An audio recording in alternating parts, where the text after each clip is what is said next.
हाँ जी बेटा जी, क्या हाल चाल है आप सबका। तो धुरंधर सीरीज एपिसोड 9 भाई क्वेश्चन का एंड बन गया सैलरी का, सच बता रहा हूँ। कर लेना एंड तक, नहीं तो हालत खराब ही है पेपर में अगर आ गया। आजो जरा।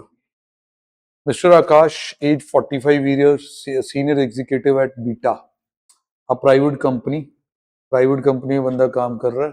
लोकेटेड इन दिल्ली है, ठीक है भाई। He furnishes the following detail regarding his remuneration and the benefit available for the previous year 25-26।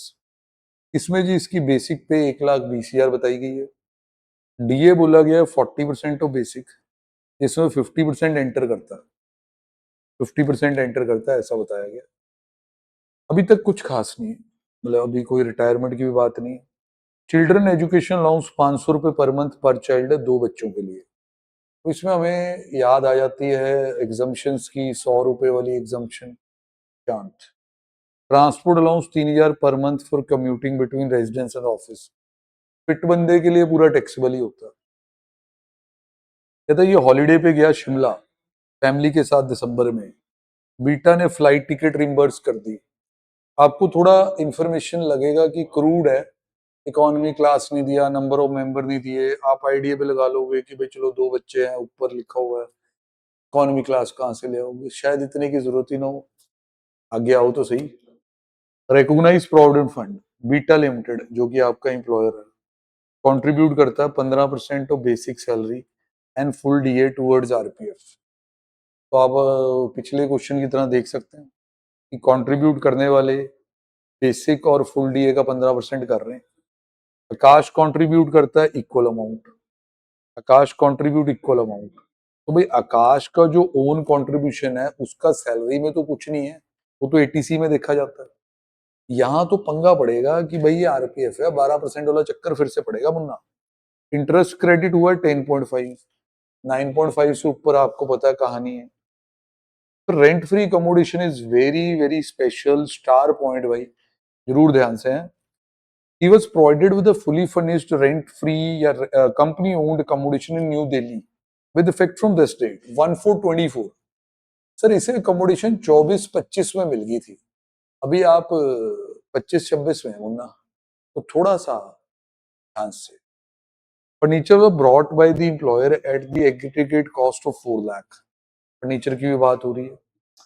Perquisite of the value of furnished accommodation, ध्यान से word furnished, for the previous year 24-25 was this much। Cost inflation index भी दिए हुए question में आपको। सारा RFA पढ़ा तो आएगा, नहीं तो ऊपर से जाएगा। मैं पढ़ा दूंगा, कोई बात नहीं। बीटा लिमिटेड ने इसे एक लोन भी दिया हुआ है 6 लाख रुपए का, 1 अक्टूबर को घर की रेनोवेशन के लिए। कंपनी इससे इंटरेस्ट ले रही है 5.5, एसबीआई का लेंडिंग रेट है 9.5। तो कंसेशनल लोन आप कह सकते हैं। आगे लिख के आता है एक मोटर कार है जिसकी कैपेसिटी इतनी है, जो इसको दी गई है ड्राइवर के साथ जुलाई 1 से, दोनों पर्पसेस के लिए, जिधर सारा खर्चा कंपनी देख रही है। फिर प्रोफेशनल टैक्स है 6500 का, paid by Beta on the behalf of Akash directly to the municipal authorities. चलिए जी, प्रोफेशनल टैक्स, फिर obligation of employee met by employer. Gift में भी थोड़ी सी छेड़खानी हमने की। He received a gift voucher worth 6500 from Beta on his work anniversary. अच्छा ये भी बना देते हो, कोई नहीं कोई नहीं, बना दो। तो भाई इसमें ना इसको कोई गिफ्ट वाउचर मिला अपने एम्प्लॉयर से। गिफ्ट वाउचर को हम गिफ्ट इन काइंड भी कहते हैं, आपको याद होगा। आईसीआई इसमें ये कहता होता था कि 5,000 से ज्यादा है तो 2 व्यू हैं, या तो पूरा टैक्स कर दो या एक्स्ट्रा कर दो। पर जो अपने आंसर करता था उसमें पूरा ही टैक्स करता था। सेपरेटली इसके ऑफिस के जो दोस्त हैं उन्होंने पैसे इकट्ठे करके इसको एक मोबाइल फोन भी दे दिए इसके बर्थडे पे। सर मोबाइल फोन ऑफिस के दोस्त अगर देंगे तो सैलरी में तो कुछ नहीं होगा। इसको ढूंढने के लिए आपको आईओएस में जाना पड़ेगा। आईओएस में भी प्रेजेंटली मोबाइल फोन का तो कुछ नहीं है। कहते जी आप इनकम बता दो, सैलरी हेड में आकाश की कितनी होगी। Akash does not exercise the option to shift out of the default regime under this. बहुत ध्यान से पढ़ना, ट्रिकी वर्डिंग लिखी है। डिफॉल्ट से ऑप्ट आउट करने की ऑप्शन नहीं एक्सरसाइज की। इसका मतलब क्या हुआ, डिफॉल्ट से ऑप्ट आउट नहीं किया ना को, डिफॉल्ट में ही है। तुम कहीं इसको पता नहीं कैसे इंग्लिश पढ़ते हो, कहते हो ऑप्ट आउट कर लिया, दोबारा पढ़ ले क्या लिखा। Akash does not exercise the option to shift out from default. Option थी शिफ्ट आउट करने की, नहीं किया, इसका मतलब डिफॉल्ट में ही है भाई। 4 बार पढ़ ले पहले इसको, फिर आगे चलिए। अब भाई जिस तरह प्रीलिमिनरी एक्शन जो है वो कुछ खास नहीं है, तो अपना आंसर इस फाइल पे दिखाते हैं, क्वेश्चन वहां रहने देते हैं एक पेज पे। सर पहले तो बेसिक पे आपकी पूरी जड़ी है वो 12 महीने की आ गई है। डीए 40% आ चुका है, जब कभी एंटर करना तो आधा कर देना। सर एजुकेशन अलाउंस लूंस पूरा टैक्सेबल, आपके 2 बच्चे इंटू 12 इंटू 2, ट्रांसपोर्ट अलाउंस पूरा टैक्सेबल। सर एलटीसी पूरा टैक्सेबल। ये सब आप ऑप्ट आउट करते तो एग्जाम्प्ट होने थे भाई, तो काफी कुछ आपके पास आ चुका है। अब आरपीएफ में तो मुन्ना मैं चाहूंगा अगर आपने किया तो आपका ठीक हुआ हो, क्योंकि आरपीएफ पिछले क्वेश्चन की तरह है। अगर आप कहते सर एक बार दोबारा दिखाना, देखो सर बिल्कुल पिछले क्वेश्चन की तरह आपके एम्प्लॉयर का कंट्रीब्यूशन है 15% of basic and full DA, ये एक्चुअल कंट्रीब्यूशन। आकाश इक्वल कंट्रीब्यूट कर रहा है यार, उसमें ना जाओ यार, आप ये पढ़ो आरपीएफ में एम्प्लॉयर ने 15% डाल दिया, आप 12% ऑफ द डेफिनेशन से कंपेयर करो, तो नीचे आप चेक कर सकते हैं 15% of basic and full DA employer ने डाल दिया। अब जब डेफिनेशन लगेगी तो 12% लगेगा basic and DA which enter का। ये है जी बेसिक, ये है डीए जो एंटर हो रहा है। सर सारा नहीं एंटर हो रहा, सर सारा कहाँ एंटर हो रहा है, 50% एंटर हो रहा है। तो अब आपने 12% इन दोनों चीजों का किया। अब ये देखो ये सैलरी है आप जिसका 12% होना है, 12% करके वैल्यू इतनी आई, एक्चुअल कंट्रीब्यूशन इतना गया हुआ है, तो भी टैक्सेबल आरपीएफ आपके पास आ गया है 95040। हाँ जी, ओके जी। अब मैं प्रोविडेंट फंड के बाद ना आरएफए शुरू करने से पहले आपको कानून पढ़ा दूं, मुझे पता है कईयों ने देखा नहीं होता। सर स्टडी मैट में ना आरएफए का ये पेज है, आप यहाँ से पेज नंबर देख सकते हैं कि जहाँ आपको रूल 3(1) जो है वो पूरा समझा रखा। इस आरएफए टेबल के नीचे एक बहुत ही प्यारी बात लिखी हुई है। क्या बात है सर ऐसी? ये देखें, value of value perquisite to be restricted to CII, cost inflation index से ज्यादा वैल्यू नहीं निकल पाएगी, लेकिन सीआईआई के अकॉर्डिंग जो वैल्यू आएगी आप उससे ज्यादा टैक्स नहीं कर पाएंगे। क्या केस है ये? Where accommodation is owned or taken on lease or rent by the employer and the same is provided to the same employee for more than one previous year। ठीक है जी, एक अकोमोडेशन एम्प्लॉयर ने खुद की या किराए पे लेके आपको दी 1 साल से ज्यादा के लिए, वैल्यू पर जो सीरियल नंबर 2 में ऊपर कंप्यूट होना है, मतलब वहां वो रेट लिखे हो 10% ये वो सारे, तो कभी भी एक्सीड नहीं कर पाएगा उस अमाउंट को जो कैलकुलेट हुआ था फर्स्ट ईयर के लिए, as multiply by the ratio of CII of the previous year जिसके लिए आप कैलकुलेट कर रहे हो, divide by CII of the year जब अकोमोडेशन मिली थी। मतलब पहली बार आपको जब अकोमोडेशन मिली उसकी वैल्यू उठा ले, CII of the current year से डिवाइड कर मल्टीप्लाई कर दें और CII of the first year से डिवाइड कर दें। ये कह रहे उससे ज्यादा नहीं आप टैक्स कर पाएंगे, उससे ज्यादा वैल्यू को टैक्स नहीं कर पाएंगे। इसका मतलब ये लिबर्टी लेना नहीं है कि आप करंट में सॉल्व ही ना करो, पहले करंट में सॉल्व तो करो भाई। क्या पता बंदे का पैकेज वुकेज कम हो गया हो, वैल्यू कम आ जाए क्योंकि अकोमोडेशन तो सेम ही है, तो ये लगना है सेम अकोमोडेशन ही वहां कंटिन्यू होगी तो पुरानी वैल्यू कॉपी करनी है मैंने। तो मैं आरएफए के लिए यहाँ आया, मैं देखा जी पॉपुलेशन 40 लाख से ज्यादा, तो फर्स्ट प्रीवियस ईयर की बात करने से पहले मैंने 25-26 की तैयारी शुरू कर दी। सर मेरी बेसिक पे आ गई, डीए उतना आ गया जो एंटर होता है, थोड़ा बच्चों को यहाँ चेक करा दो 40% का, उसके बाद आपको 50 करना है, तो इफेक्टिवली इट्स 20% केस।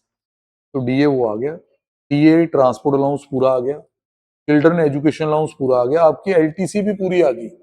रीजन क्योंकि भाई एलटीसी आपकी एग्जम्प्ट नहीं हो पाई, ये मॉनेटरी पेमेंट है, ये भी आ गई। अब उसके बाद ये चीजें तो नहीं आती होती हमें पता, अनफर्निश्ड अकोमोडेशन की वैल्यू आ गई, फर्नीचर वहां दे रखा है 4 लाख रुपए का, उसकी भी वैल्यू आ गई। इस हिसाब से अगर आप करंट पैकेज पे अकोमोडेशन को वैल्यू करो तो 2,25,600 रुपए की वैल्यू बन रही है। पर ये अकोमोडेशन पहले 24-25 में दी गई थी, तब यदि वैल्यू सिर्फ 1.5 लाख थी, तो 1.5 लाख को आपने 25-26 के इंडेक्स से मल्टीप्लाई किया, 24-25 के इंडेक्स से डिवाइड किया। आप कह रहे हैं जो चीज 363 की थी वो 376 की होगी, तो 1.5 लाख वाली चीज कितने की होगी?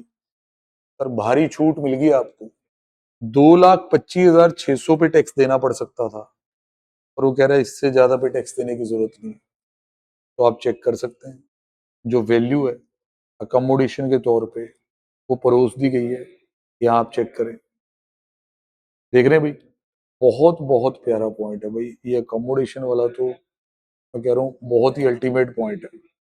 अब यहाँ पे रेंट फ्री अकोमोडेशन के बाद कंसेशनल लोन आता है, सर आता है जी, एसबीआई रेट से कंपेयर कर दो, हमारे से क्या ले रहे हैं माइनस कर दो, महीने वगैरह देख लो। तो कंसेशनल लोन ये देखो 6 लाख, ये एसबीआई रेट, ये हमारे से क्या ले रहे हैं ये महीने। किसी नालायक को नहीं आता वो सुन लो, सर इसमें SBI lending rate date of lending का नहीं देखना होता, 1 April of the previous year का देखना होता है।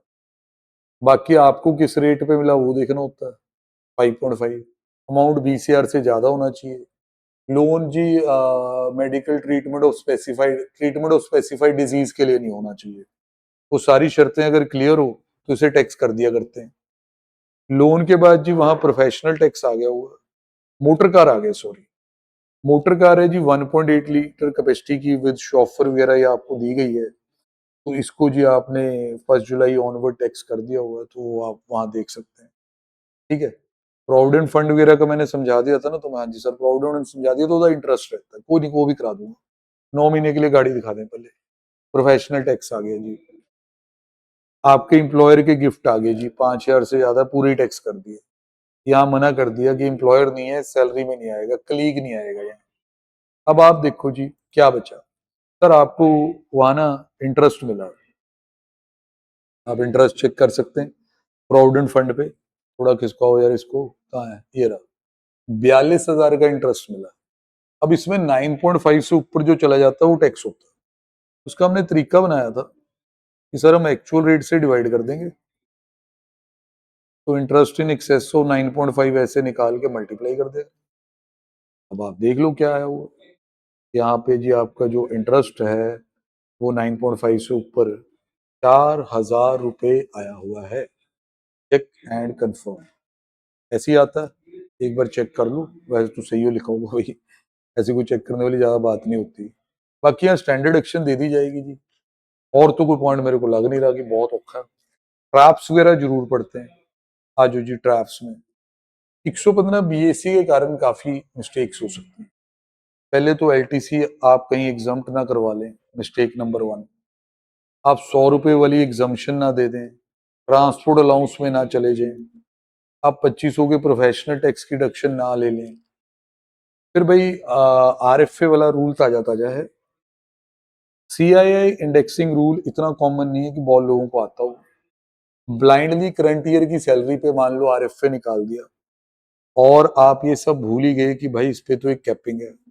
फिर सैलरी की डेफिनेशन की मिस्टेक जो हम हर बार ही कहते हैं कि हो जाती है भाई, तो बहुत ध्यान से गिफ्ट के रिगार्डिंग, भाई देखो कई बार गिफ्ट में आप 1500 टैक्स कर देंगे, चलो मैं इससे इतनी बड़ी मिस्टेक नहीं कहता, एक ऑल्टरनेट व्यू है। कलीग्स के गिफ्ट सैलरी में डाला होगे तो प्रॉब्लम है, तो ध्यान रखना एम्प्लॉयर वाला वो 5,000 से ज्यादा हो तो हम पूरा ही टैक्स करते हैं, कलीग्स वाला तो सैलरी में ला नहीं सकते। तो होपफुली इस क्वेश्चन ने भी आपकी आंखें काफी खोली होंगी, अच्छा लगा होगा।